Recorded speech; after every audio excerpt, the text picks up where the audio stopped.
श्री राम मंदिर चढ़ावा चोरी मामले में पुलिस और एसआईटी ने जांच तेज कर दी है। ट्रस्ट के महासचिव चंपत राय और सदस्य कृष्ण मोहन के बयान दर्ज किए गए हैं, जिनसे आरोपियों की भूमिका, काउंटिंग व्यवस्था और लापरवाही को लेकर बड़ी पूछताछ हुई है।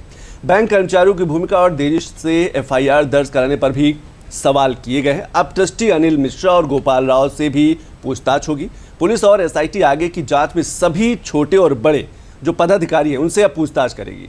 पुलिस ने अयोध्या स्थित स्टेट बैंक शाखा में जांच कर 40 आउटसोर्सिंग और 2 स्थायी कर्मचारियों तथा उनके परिवारों के खातों की भी जानकारी जुटाई है।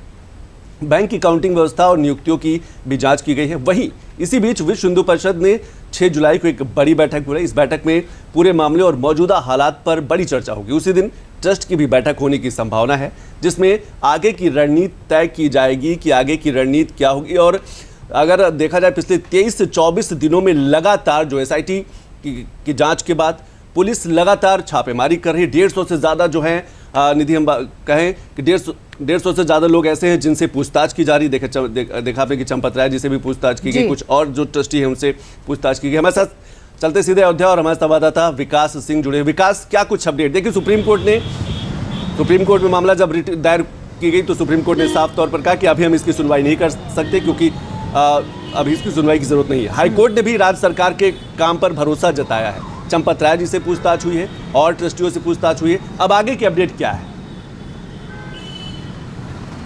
देखिए, इस मामले में अब पुलिस गहनता से जांच कर रही है। जो सभी 8 आरोपी थे, विकास जी आपकी आवाज संपत्ति खंगाली जा रही है, उनके घरों पर भी पुलिस की टीम गई हुई।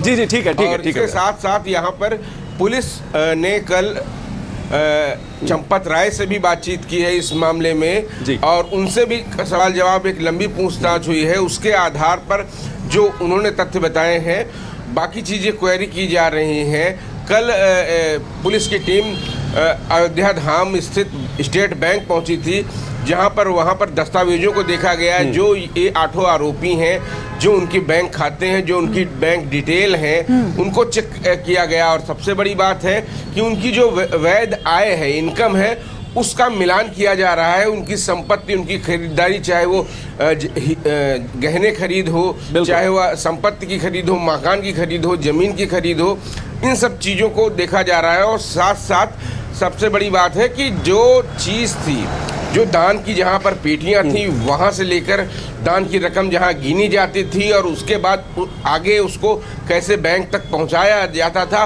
उस पूरी प्रक्रिया से जुड़े सभी लोगों से पूछताछ की तैयारी है। तकरीबन 100 से ज़्यादा लोग हैं जिनसे अभी आगे पूछताछ की जानी है। इस मामले में मुख्यमंत्री योगी आदित्यनाथ ने कहा था कि दूध का दूध और पानी का पानी होगा। तो उसी के आधार कल जब 8 आरोपियों की वीडियो कॉन्फ्रेंसिंग से पेशी हुई, तो इन आरोपियों को उसके बाद पुलिस ने कहा कि अभी न्यायिक अपेक्षा में इनको रहने दिया जाए। विकास अगर इनकी न्यायिक अगर 6 जून से अब तक देखा जाए, इन 23-24 दिनों में जिस तरीके से पुलिस की कार्रवाई रही, जिस तरीके से एसआईटी की रिपोर्ट सामने आई, जिस तरीके से मुख्यमंत्री के बयान आए, ये तो तस्वीर साफ हो गई है कि जो भी दोषी है वो छोड़ा नहीं जाएगा, वो बख्शा नहीं जाएगा। जी बिल्कुल, और पुलिस अपनी कार्रवाई लगातार कर रही है और ये इस बात के लिए कि कोई बख्शा नहीं जाएगा। आश्वासन स्वयं मुख्यमंत्री योगी आदित्यनाथ ने दिया है कि चाहे वो जो भी हो, इस मामले में सारे तथ्य किए जा रहे हैं। कोई कमियां थी, कोई लापरवाही थी, कोई साजिश थी, इन सभी एंगलों को देखा जा रहा है। और जो चंदा कलेक्शन की प्रक्रिया पूरी होती है, उससे जुड़े तमाम सारे साक्ष्य हों, चाहे वो सीसीटीवी फुटेज हो, चाहे वो बाकी एविडेंस हो, उन सभी चीज़ों की जाँच की जा रही है। और इस मामले में ये जो 8 अभियुक्त हैं, इनसे जुड़े हुए क्या इनकी कोई मदद करता था, क्या सहयोग करता था, ये सब चीज़ें भी देखी जा रही हैं। अन्य बैंक कर्मियों से भी बात की जा सकती है जो इस मामले में जुड़े हुए थे। साथ साथ कि इनकी संपत्तियां देखी गई हैं। जब पुलिस की टीम पहुंची तो माना यह जा रहा है कि टिन्नू यादव के घर से कुछ जेवरात भी मिले हैं और अन्य जगहों पर लौकुश मिश्रा की जो संपत्ति है, उसकी पत्नी के नाम पर जो उसने मकान खरीदा था, उन सब चीज़ों की जांच की जा रही है कि आखिर वो पैसा कहाँ से आया था, इनकी कितनी इनकम थी, इनके परिवार की कितनी इनकम थी और इस इनकम में पिछले 3 सालों में कितनी ज़्यादा बढ़ोतरी हुई है इनकी संपत्तियों में।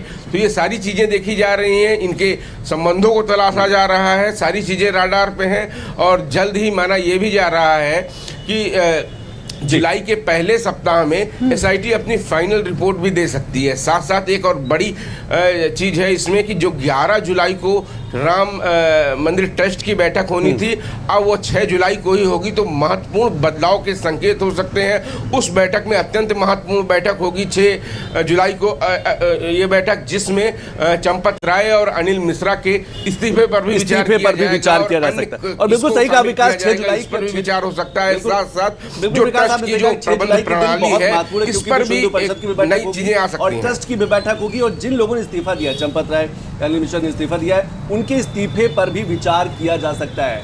ये मामला प्रशासनिक पारदर्शिता का है। ये मामला जो है, जब धर्म में आस्था की बात करते हैं उसका है, और जब से कहा जा सकता है ये मामला 6 तारीख से आया, तब से अब तक लगातार कार्रवाई की जा रही है। बहुत बहुत शुक्रिया विकास, बहुत बहुत शुक्रिया सभी जानकारी के लिए। तो अयोध्या राम मंदिर जो चढ़ावे का मामला है वो लगातार सुर्खियों में है निधि, और अब तक देखा जाए अगर 22 से 23 दिनों में देखें तो 150 से ज्यादा लोगों से पूछताछ हुई है।